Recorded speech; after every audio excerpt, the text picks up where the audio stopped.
Welcome. This is Radio Pras.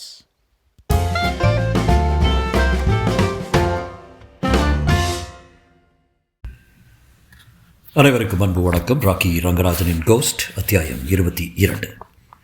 சாலையில் நின்றபடியே அவர்களை கவனித்தான் விக்ரம். பரிசலில் முதலில் குணா ஏறிக்கொண்டாள்.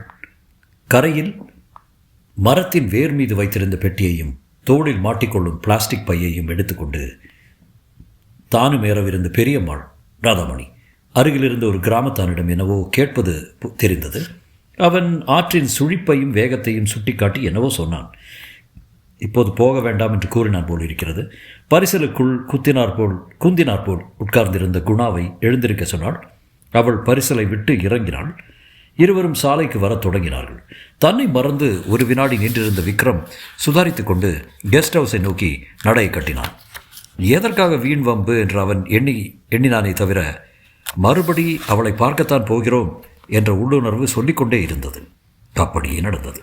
டிஃபனோ காஃபியோ சாப்பாடோ எது வேண்டுமானாலும் கெஸ்ட் ஹவுஸில் முன்னதாகவே ஆர்டர் கொடுக்க வேண்டியிருந்தது. ஆனாலும் அதுவும் ஒரு குறிப்பிட்ட நேரம் வகைதான். விக்ரம் ஒகேனக்கலை அடைந்தபோது 8:30 மணிக்கு மேல் ஆகிவிட்டதால் இட்லி வடை தோசைகள் கிடைக்கவில்லை. பூரியும் கிழங்கும் தான் இருக்கிறது என்று சொன்னார்கள். அதையே கொண்டு வரும்படி சொல்லிவிட்டு அறைக்கு போய் பல் விளக்கி முகம் கழுவிக்கொண்டு மாற்றிக்கொண்ட உடையுடன் வெளியே வந்தபோது மறுபடி அவளை கண்டான், குணாவை. ரிசப்ஷன் கவுண்டரில் அவள் சிற்றுண்டிக்கு ஆர்டர் செய்து கொடுத்து கொண்டிருந்தாள். இப்போது அவள் அருகே அந்த பெரியம்மாள் சூனியக்காரி என்று சொல்லப்பட்ட ராதாமணி இருக்கவில்லை. ஆகவே அவளுடைய விழிகள் அவனிடம் தைரியமாக பேசின. ரிசப்ஷன் கவுண்டருக்கு எதிராக ஹாலின் மறுகோடியில் ஒரு குட்டி மேஜையின் மீது இருந்த ரேடியோ பெட்டி மெல்லிய இசையை பாடிக்கொண்டிருந்தது. நேற்று விம்பிள்டன் என்ன ஆயிடுச்சு தெரியலையே என்று எல்லாருக்கும் கேட்கும்படியாக பொதுப்படையான கேள்வி ஒன்றை வீசிவிட்டு அவள் ரேடியோவை நெருங்கினாள். பக்கத்தில் 2 சோஃபா இருந்த போதிலும் அதில் யாரும் உட்கார்ந்திருக்கவில்லை. அவளுடைய கேள்வியையும் பார்வையும் புரிந்து கொண்ட விக்ரம், வேண்டாம் இவருடைய வம்பில் நீ சிக்கிக்கொள்ளாதே என்ற உள்ள அறிவு ஒன்று எச்சரித்த போதிலும் அவனால் அவளை ஒதுக்க முடியாமல் ஏதோ ஒரு சக்தி இழுத்தது.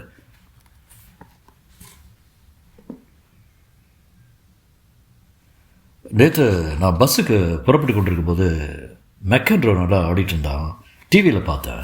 அப்புறம் என்ன ஆச்சோ தெரியல என்று தானும் பொதுப்படையாக சொல்லிவிட்டு அவள் பின்னாலேயே ரேடியோவை நெருங்கினான்.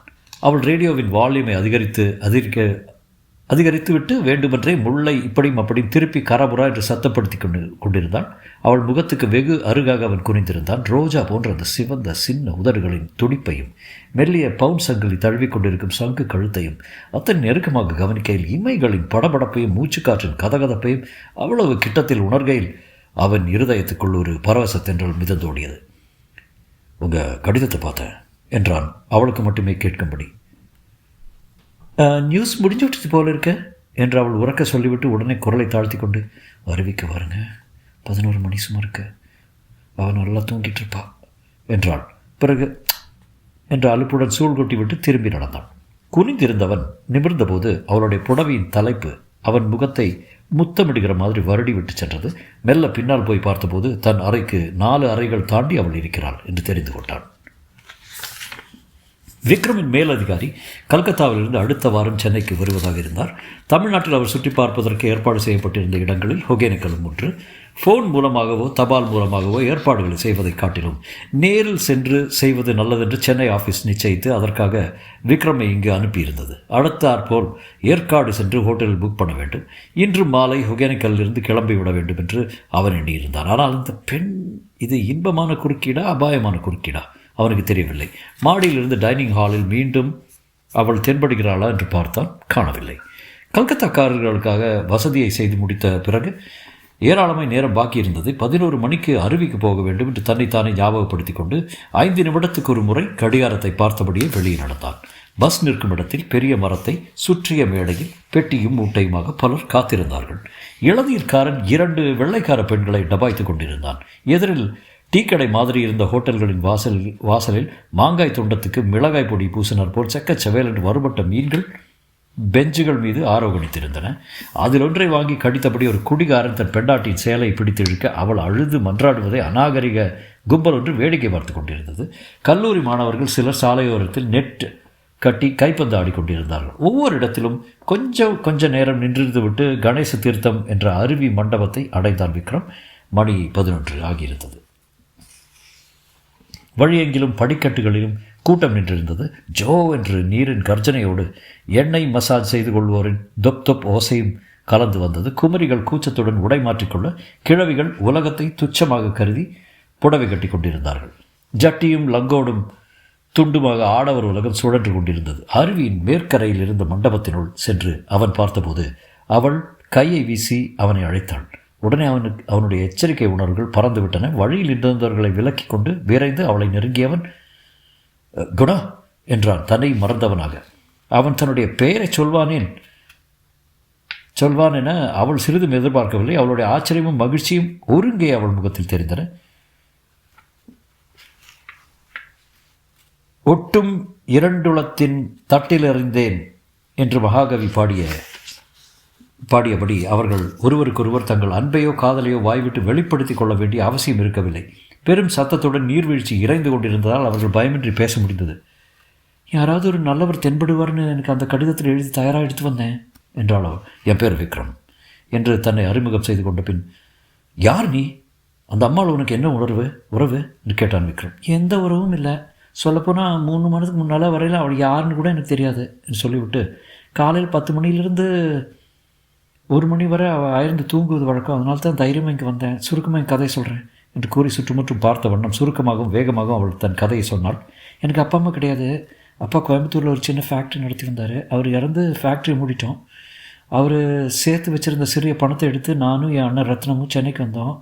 அண்ணன் பயங்கர படிப்பாளி. இன்ஜினியரிங் கல்லூரியில் இடம் கிடச்சிது. நான் ஹைஸ்கூல் படிப்பை முடித்து கல்லூரியில் சேர்ந்தபோது அண்ணன் ஃபைனல் வருடம் படித்து முடிச்சிருந்தான். படிப்பில் குமாரி என்ற ஒரு பெண் அவனுக்கு சரியான போட்டியாக இருந்தால். அவளை பற்றி ரத்னா அடிக்கடி சொல்லுவான். இறுதி வருடம் முடிந்ததும் மேற்படிப்புக்காக அமெரிக்காவுக்கு போக அவன் முயற்சி செய்தான். கெட்டிக்கார மாணவர்களுக்கு ஸ்ரீராமுலுங்கிற ஆந்திர இண்டஸ்ட்ரியலிஸ்ட் ஒருவர் பொருளுதவி தருவதாக கேள்விப்பட்டு அவரை அணுகியிருந்தான். குமாரியும் அதே முறையில் தீவிரமாக இருந்தால். ஸ்ரீராமுலு ஒரு நாள் சென்னைக்கு வந்து இருவரையும் பேட்டி கண்டு பேசினார். என் அண்ணனுக்கே அதிக தகுதி இருப்பதாக முடிவு செய்து பண உதவி தருவதாக தெரிவித்தார். இது குமாரியை பாதிக்கும் என்பது எல்லாரும் எதிர்பார்த்தது தான். ஆனால் அவளுடைய மென்டல் பேலன்ஸே அப்செட் ஆகும்னு யாரும் நினைக்கல. ஆமாம், அவளுக்கு பைத்தியமே பிடித்து விட்டது. வீட்டில் சதா கத்திக்கொண்டு சிரித்து கொண்டு திரிகிறாள்ன்ற அண்ணன் வருத்தத்துடன் சொன்னான். குமாரின் அம்மா தான் இந்த ராதாமணி. திடீர்னு ஒரு நாள் எங்கள் வீட்டுக்கு வந்தால்.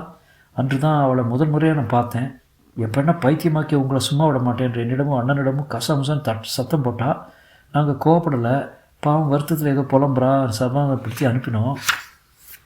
ஆனால் ராதாமணி தீய சக்திகளின் உறைவிடம் என்று அடுத்த வாரம் தான் எனக்கு புலப்பட்டது.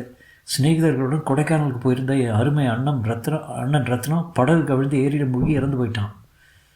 இந்த இடத்தில் அவள் தன் கதையை நிறுத்தி கண்ணை துடைத்து கொண்டால். விக்ரம் அவள் கையை மெதுவை அழுத்தி மௌனமாக ஆறுதல் கூறினான். சில நிமிடங்களில் அவள் தன் துயரத்தை அடக்கி கொண்டு தொடர்ந்தாள்.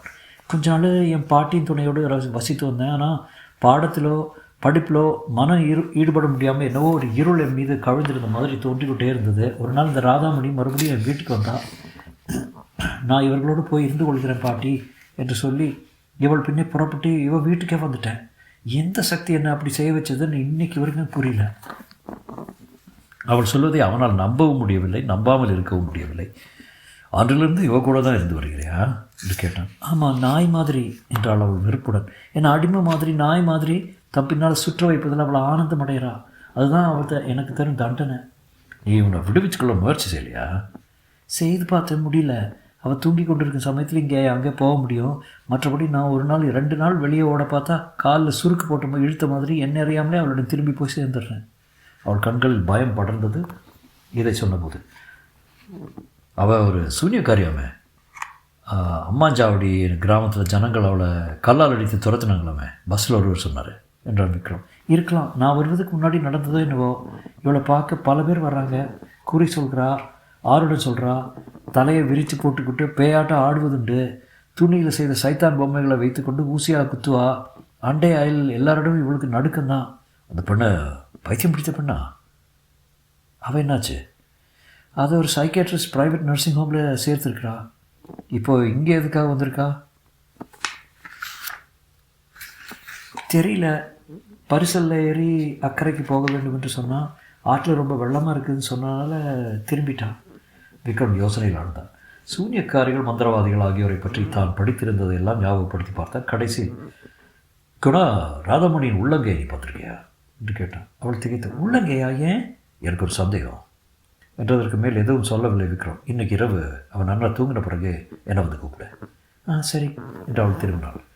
குணா அவளுடைய இரு கைகளையும் சேர்த்து பிடித்து கொண்டு அவள் முகத்தை ஆழமாக பார்த்தான். குணா, எந்த ஆபத்துக்காகவும் நீ பயப்படாத. உயிரை கொடுத்தாது காப்பாற்றினா இருக்கேன். பாய்ந்து அணைத்து கொள்ள வேண்டும் போல் இருந்து இருவர் இதயமும் பதறின. சூழ்நிலையை முன்னிட்டு மௌனமாக பிரிந்தார்கள். எங்கோ மணி 12 அடிக்கவும் விக்ரமின் அறைக்கதவு மேலே திறக்கவும் சரியாயிருந்தது. பாருங்க என்று கிசுகிசுக்கும் குரலில் அழைத்தாள் குணா. அவன் அவளை பின்தொடர்ந்தான். ராதாமணியின் அறைக்குள் ஓசையின்றி நுழைந்தான். கட்டிலில் குரட்டை விட்டு தூங்கிக் கொண்டிருந்தாள் ராதாமணி. சில வினாடிகள் இருவரும் அசையாமல் நின்றிருந்தார்கள். ஜன்னல் வழியே பிறை நிலாவின் வெளிச்சம் வந்து கொண்டிருந்தது. குணா மெதுவாய் அவள் அருகே சென்று இடது கையை கொஞ்சம் கொஞ்சமாக திருப்பினான். உள்ளங்கையை பிரித்தான். அவன் பார்த்துவிட்டு, இன்னொரு கை என்று சாடை காட்டினான். வலது உள்ளங்கையை பிரித்தவள் திடுக்கிட்டு பின்வாங்கினான். விக்ரம், நான் எதிர்பார்த்ததுதான் சொல்கிற மாதிரி தலையை அசைத்தான். பிறகு கூர்ந்து பார்த்தான். அந்த வலது உள்ளங்கையில் கருப்பு மையில் ஒரு பெரிய சதுரம் வரையப்பட்டிருந்தது. அந்த சதுரத்துக்குள் இன்னொரு சதுரம் காணப்பட்டது. நடுமத்தியில் வட்டமாக ஒரு கருப்பு புள்ளி இருந்தது. பெருவிரலும் உள்ளங்கையும் கூடும் இடத்தில் 9 என்ற எண் போடப்பட்டிருந்தது. அதற்கு நேரெதிரே சுண்டு விரலின் முடிவில் 7 என்ற எண் இருந்தது. இன்னும் வெவ்வேறு எண்கள் வெவ்வேறு இடத்தில் இருந்தன. அத்தியாயம் 23. ராதாமணி தூக்கத்தில் சிறிது புரண்டாள். அவளுடைய உள்ளங்கையை பார்த்து கொண்டிருந்த குணா சட்டென பயந்து விக்ரமின் தோளை அழுத்தி கொண்டாள். வெளியே வா என்று சாடை காட்டினான் அவன். அவள் முகத்தில் தயக்கம் தெரிந்தது. பயப்படாம வா என்று சொல்கிற மாதிரி அவள் கையை அழுத்தினான். ஜன்னல் கண்ணாடி வழியே வந்த வெளிச்சத்தில் ராதாமணியின் முகத்தை கவனித்தாள் அவள். தடித்த உதடுகளும் மூக்கும் ராதாமணியின் குரூர தன்மையை அழுத்தமாக எடுத்து காட்டின. நரைக்கத் தொடங்கியிருந்த தலையும் மஞ்சள் பூசி வெளியேறியிருந்த முகமும் சேர்ந்து அவளிடம் ஒரு அமானுஷ்யமான தன்மையை தோற்றுவித்தன. கண்கள் மூடியிருந்த போதிலும் அதற்குள்ளிருந்து ஒரு கனல் வீசுவது போல் இருந்தது. கதவை ஓசைப்படாமல் சாத்திக்கொண்டு இருவரும் வெளியே வந்தார்கள். வா, யாரைக்கு போகலாம் என்று விக்ரம் அழைத்ததை குணா ஒப்புக்கொள்ளவில்லை. அவள் விழுத்துக்கிட்டா என்ன தேடுவா? உங்கள் அறையில் நான் இருப்பதை அப்படின்னு என் மீது சந்தேகப்படுவா என்றான். சரி, தெருப்பக்கம் போய் நின்றுக்கலாம். ராதாமணி பார்த்தா கூட நீ யாரோ நான் யாரோங்கிற மாதிரி தோணும். நீ சும்மா வேடிக்கை பார்த்துட்டு இருப்பதாக சொல்லிவிடலாம் என்றான் அவர். சரளைக்கல் பாவிய பாதையை வளர்ச்சி அடையாதிருந்த பூங்காவை தாண்டி கொண்டு அவர்கள் வாசலுக்கு வந்தார்கள். காவிரி ஆறு அங்கிருந்து பார்க்கையில் கண்ணுக்கு தெரியவில்லை. வளைந்த சாலையில் கொஞ்சம் நடந்தால்தான் தெரியும். ஆனால் எங்கோ அருகில் கடும் மழை பெய்து கொண்டிருக்கிற மாதிரி ஜோ என்று ஓசை மட்டும் கேட்டுக்கொண்டிருந்தது. ராதாமணியின் உள்ளங்கையில் இத்தனை நாள் பார்த்திராத சித்திரம் ஒன்றை பார்த்ததால் ஏற்பட்ட திகைப்பிலிருந்து குணா இன்னும் மீளவில்லை. அவளுடைய கண்களில் பயத்தின் சாயல் இன்னும் மிஞ்சி இருந்தது. விடுதியின் கேட்டுக்கு இந்த பக்கம் அவனும் அந்த பக்கம் அவளுமாக சம்பந்தம் இல்லாதவர்கள் போல நின்றிருந்தார்கள். அவள் மார்பின் குறுக்காக கைகளை கட்டிக்கொண்டு இயற்கை அழகை ரசிக்கிற மாதிரி முகத்தை உயர்த்தி கொண்டு தெருவை பார்த்தவாறு நின்றிருந்தான். அவன் சிகரெட் ஒன்றை உதட்டில் பொருத்தி கொண்டு தீப்பெட்டியை தேடுகிறவன் போல பேண்ட் பையும் சட்டை பையும் துழாவி கொண்டிருந்தான். என்னது அவள் உள்ளங்கையில் இருந்த காலம் என்று உதடுகளை அசைக்காமல் குணா கேட்டான். அது சூனியக்காரிகள் இயந்திரம் என்றான் விக்ரம். அவனும் குரலை தாழ்த்தி கொண்டு வாய் அதிகம் பிரிக்காமல் பேசினான். அப்படின்னா அதில் தான் இந்த சூனியக்காரிகள் சக்தி இருக்குது. வாழைப்பட கூடையுடன் ஒரு ஆள் வந்ததால் அவன் விடுதிக்குள் போகும் வரை விக்ரம் தன் பேச்சை நிறுத்தி கொண்டான். பிறகு சொன்னான், இந்த மாதிரி ஒரு கட்டத்தை எண்களுடன் உள்ளங்கையில் பச்சை குத்தி கொள்வது இவர்கள் வழக்கம். முன்பொரு முறை நானும் மந்திரம் தந்திரம் தெரிந்த ஒரு நண்பரும் லாட்ஜில் ரூம் மேட்ஸாக இருந்து வந்தோம். அப்போது அவர் நிறைய சொல்லியிருக்கிறாரு, புத்தகங்கள் கொடுத்துருக்கிறாரு. அப்போது தெரிந்து கொண்டேன். அவள் விழிகள் விரிந்தன. கருப்பு மையால் தாங்களே வரைந்து கொள்வார்களா? ரொம்ப நாளாகிவிட்டாள். அது கருப்பு மை மாதிரி உனக்கு தெரியுது. உண்மையில் அதை பச்சை குத்தி கொண்டிருக்கிறாள். அதில் தான் அவளுடைய சக்தி இருக்குது. அப்படியானா யார் குத்தி கொண்டாலும் இந்த மாதிரி சூனிய சக்தியோ வசிய சக்தியோ ஏற்படுமா? நான் குத்தி கொண்டா? அவளுடைய குழந்தைத்தனமான கேள்வியை கேட்டு விக்ரம் புன்னகை செய்தான். அவளுடைய மனபாரம் குறையும் வகையில் தான் பேசுவதையும் அவளுடைய வதனத்தில் சிறு சிறிதாக மிரட்சி குறைந்து வருவதையும் எண்ணுகையில் அவனுக்கு மகிழ்ச்சி ஏற்பட்டது. அறிவும் அழகும் உள்ள இவளுக்கு அருகில் நிற்பதே அவனுக்கு மனதில் உவகை கொடுத்தது. என்ன சிரிக்கிறீங்க என்றால் அவள் சற்று ரோஷமாக. கோபப்படாத. யார் அந்த மாதிரி பச்சை குத்தி கொண்டாலும் இந்த சக்தி கிடைச்சிடாது. குறிப்பிட்ட சில வேளையில் சில நாட்களில் தான் குத்தி கொள்ள வேண்டும். அதை குறிப்பிட்ட சில குருவிக்காரர்கள் குத்தினால்தான் பலம் என்றான் அவன். அவள் மௌனமானாள். அது மட்டுமல்ல, பல்வேறு விதமான கட்டங்கள் இருக்கின்றன. ராதாமணி குத்தி கொண்டிருப்பது அவ்வளோ சக்தி வாய்ந்ததல்லன்னு நினைக்கிறேன். அதனால தான் அவளுக்கு தெரியாமல் உன்னால் இங்கே வர முடியுது. அவளுக்கு தெரியாமல் சிந்தனை செய்ய முடியுது. அவளுக்கு தெரியாமல் பேச முடியுது. இன்னும் சக்தி வாய்ந்த கட்டமாக இருந்தால் உன் பேச்சு நடமாட்டம் சிந்தனை கூட அவளுக்கு கட்டுப்பட்டு பரிபூர்ண அடிமையானியாக இருப்பேன். அச்சத்தினால் அவள் உடம்பு ஒரு முறை சிலிர்த்து கொண்டது. அப்படி கூட இருக்குமா என்ன? நான் உண்மையை சொல்கிறேன். இன்னொரு கட்டம் இருக்குது. என் லாட்ஜ் நண்பர் சொன்னார். பழைய சுவடியில் கூட அது இருக்குது. இதை விட கொடுமையானது. அவன் கண்களை மூடிக்கொண்டு அந்த கட்டத்தை ஞாபகப்படுத்தி கொள்ள முயன்றான். ஞாபகம் வரவில்லை. அவள் குரல் நடுங்கியது. அந்த பச்சை குத்தி கொண்டா இப்போதை காட்டிலும் கொடுமைக்காரி ஆயிடுவாளா? அவளை நெருங்கி தோளை அணைத்து தைரியம் சொல்ல வேண்டும் போலிருந்தது அவனுக்கு. சிரமத்துடன் அடக்கி கொண்டான். நீ பயப்படாமல் இருக்கலாம். நான் தான் சொன்னேன், சில குறிப்பிட்ட நபரிடம் அதை கொத்தி கொண்டால் தான் சக்தின்னு. அத்துடன் தீய சக்தி என்றைக்குமே ஜெயிப்பது கிடையாது. அதை காட்டிலும் வலுவான வேறொரு சக்தி வந்து அதை வீழ்த்திடும். இப்போ ராதாமணி ஜெயிக்கிற மாதிரி தோன்றுவதெல்லாம் தற்காலிகமானது. பயப்படாத. ஆனால் அவள் பயம் நீங்கியதாக தெரியவில்லை. மேலும் அதிகரித்த மாதிரி இருந்தது. இவளிடமிருந்து விடுபட நீங்கள் உதவி செய்வீங்களோன்னு நம்பினேன் நான் என்றால் குரல் தழுதழுக்க. குணா என்று இருதயத்தின் ஆழத்திலிருந்து வந்த பிரமையோடு அவன் அழைத்தான். என் உயிரை பலி கொடுத்தாவது உன்னை காப்பாற்றுவதுன்னு நான் இப்போது தீர்மானம் செஞ்சுட்டேன். எப்படி என்ற விவரம் எனக்கு இன்னும் தெரியாமல் இருக்கு. மனதை தைரியப்படுத்திக்கோ. உனக்கு சாதகமான அம்சம் ஒன்று இருக்குது. என்ன? இவரிடமிருந்து விடுபட வேண்டும் என்று நீ மனமாற விரும்புகிறதான் முதல் பலம். அந்த சிந்தனை சுதந்திரம் பறிபோகாதபடி முதல்ல பார்த்துக்கோ. உனக்கு கடவுள் நம்பிக்கை இல்லை இருக்குல்ல? எந்த பொண்ணுக்கு தான் இல்லை. மெட்ராஸ் போகிறதும் கோவில் வாசலில் உள்ள கடைகளில் ஆஞ்சநேயர் துதிப்பாடல் கிடச்சா வாங்கிக்கோ. தினசரி இரவு அதை சொல்லிவிட்டு படு. மனத்துக்கு ஒரு தைரியம் ஏற்படும். அவள் அழகாக புன்னகைத்தாள். உங்களை பார்த்தா மாடர்ன் இளைஞராக இருக்கீங்க. ஆனால் இதெல்லாம் அவள் சொல்லி முடிக்கும் பின்னே பாதையில் காலடி யோசை கேட்டது. யாரோ வருகிறார்கள் என்று தெரிந்ததும் அவள் மறுபுறம் திரும்பிக் கொண்டாள். அவன் தீப்பெட்டிக்காக துழாவுகிற என்ற நாடகத்தை தொடர்ந்தான். வந்தது யாரோ இல்லை, ராதாமணி தான்.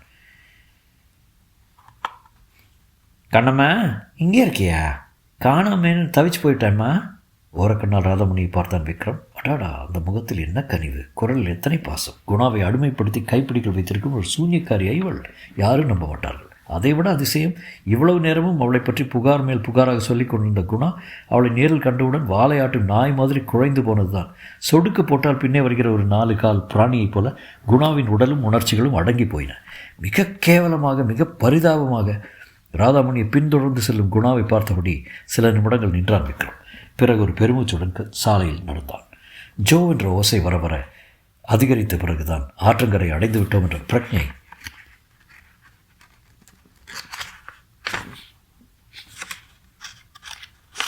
ஏற்பட்டது. பஸ்கள் நிற்கும் இடத்திலிருந்து இருக்கும் மறுபுறத்தில் வேலி போட்ட கரை இருந்தது. உள்ளே நுழைந்து பரிசல் துறையை அடைந்தான். தொலைவில் பாதி ஆற்றை கடந்து பரிசல் போய் கொண்டிருந்தது. வட்டமான பரிசலின் மத்தியில் ஒருவரோடொருவர் ஒட்டினார் போல் ஆண்களும் பெண்களும் குழந்தைகளும் சிரித்து பேசிக்கொண்டு உட்கார்ந்திருந்தார்கள். கருப்பாக பாறைகள் தண்ணீர் பரப்புக்கு மேலே தலை நீட்டிக் கொண்டிருந்தன. பரிசல் ஓட்டும் பையன் வேண்டுமென்றே ஒரு சுழலில் கோலை திருப்பி பரிசலை வட்டமடிக்க செய்து பிரயாணிகளை திகிலுடன் சிரிக்க பண்ணி கொண்டார். பரிசல் அக்கறைக்கு போய்விட்டு திரும்புவதற்காக ஒரு சிறு கும்பல் இங்கே காத்து கொண்டிருந்தது. பரிசல் துறையின் தலைமை ஆள் முண்டாசின் இடுக்கிலிருந்து பீடியை எடுத்து பற்ற வைத்து கொண்டு தள்ளி போய் ஒரு மரத்தடியில் உட்கார்ந்து கொண்டான். விக்ரமுக்கு என்னவோ தோன்றியது. அவனுக்கு பக்கமாக சென்று குந்தினார் போல் உட்கார்ந்து கொண்டான். சிலுசிலுவென்று காற்று வீசிக்கொண்டிருந்தது. மத்தியான சூரியன் மேகங்களிடையே புகுந்து வெளிவந்து கொண்டிருந்தான். நிறைய தண்ணி போகுது, எப்போ இப்படித்தானா என்று பேச்சு கொடுத்தான் விக்ரம்.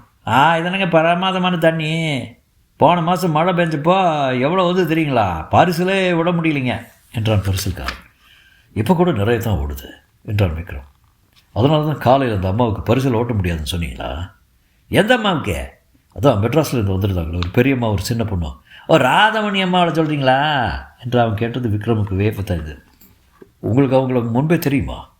3-4 வாட்டி வந்திருக்காங்க. இங்கே மேட்டூர் அணை திசையில் பெண்ணாரம்னு ஒரு கிராமம் இருக்குது. ஆற்றை தாண்டி மலைக்கு அப்பால் போனோம். அங்கே நரிக்குறவர்களும் குருவிக்காரர்களும் நிறைய இருக்காங்க. அவங்கள பார்க்குறதுக்காக இந்த அம்மா அடிக்கடி போவாங்க. விக்ரமுக்கு சுவாரஸ்யம் ஏற்பட்டது. குருவிக்காரர்களோட என்ன ஜோலி உங்களுக்கு என்றான். அது என்னமோ நமக்கு என்ன தெரியுங்க. போகணும் மக அழைச்சிட்டு போவேன், கூலி தாராளமாக கொடுப்பாங்க. இன்றைக்கும் அங்கே போகணுன்னு தான் கேட்டாங்களா? ஆமாங்க, ஆற்றுல சுழல் அதிகமாக இருந்தது, அந்த பக்கம் பரிசல் போகாதுன்னு சொன்னேன், அப்புறமா வரேன்னு சொல்லிட்டு போயிருக்காங்க. விக்ரம் யோசனையுடன் கெஸ்ட் ஹவுஸை நோக்கி திரும்பினான். ஆக எது பயந்தானோ அது நடக்கப் போகிறது. இருக்கிற கெட்ட சக்திகள் போதாதென்று இன்னும் கொஞ்சம் பெற முயலுகிறாள் ராதாமணி. குணாவுக்கு அவ்வளவுக்கு அளவு கெடுதல். ஏதாவது செய்து எப்படியாவது ராதாமணியை தடுத்தாக வேண்டும். எப்படி செய்வது, என்ன செய்வது? அன்று முழுவதும் அவன் குணாவை சந்திக்கவில்லை. அறைக்குள்ளேயே இருக்கிறாள் என்று தெரிந்ததால் தானும் இங்கேயும் போகாமல் தன் அறைக்குள்ளேயே காத்திருந்தான். இரவு அவன் நல்ல தூக்கத்தில் ஆழ்ந்திருந்த போது என்ன ஒரு சத்தம் அவன் நித்திரை கலைத்தது. அருவியின் விசித்திரமான ஓசைகளில் ஒன்று என்று எண்ணியவனாக புரண்டு படுத்தான். சில வினாடிகள் கழித்து மீண்டும் அவன் தூக்கம் கலைந்தது. எழுந்து உட்கார்ந்தான், கவனித்தான். ஆமாம், டொக் டொக் டொக் என்று விரல் நுனிகளால் கதவை தட்டுகிறாள். ஒரு நிமிடம் தாமதித்தான். மறுபடியும் டொக் டொக் டொக் என்ற சத்தம். போர்வையை விலக்கி கொண்டு எழுந்து கதவருகே சென்றான். ஓசைப்படாமல் கதவில் காதை வைத்து உற்று கேட்டான். மெல்லிய மூச்சு காற்று கேட்டது. வெளியே யாரும் நின்று கொண்டிருக்கிறார்கள். சத்தம் இல்லாமல் தாளை விளக்கினான். முதல் சிறிது திறந்தான். ஒரு பெண்ணின் உருவமாக தெரியவை முழுவதும் திறந்தான். குணா! அவள் சரையலென உள்ளே வந்தால். முகத்தில் முத்து முத்தாக வேர்த்திருந்தது. கண்களில் அளவற்ற பயம் தெரிந்தது. என்ன குணா? அவள் தோள்களை பிடித்தான். விடவிடவென்று உடம்பு நடுங்குவது தெரிந்தது. பிசாசு என்றால் அவள் தொண்டை அடைக்க நாக்கு மேலெண்ணத்தில் ஒட்டிக்கொண்டு நகர மறுத்தது. அது ஆமாம், பிசாசு, பேய் மாதிரி ஒரு உருவனை தொட்டு எழுப்பிச்சு என்றாள் அவள். தொடரும்.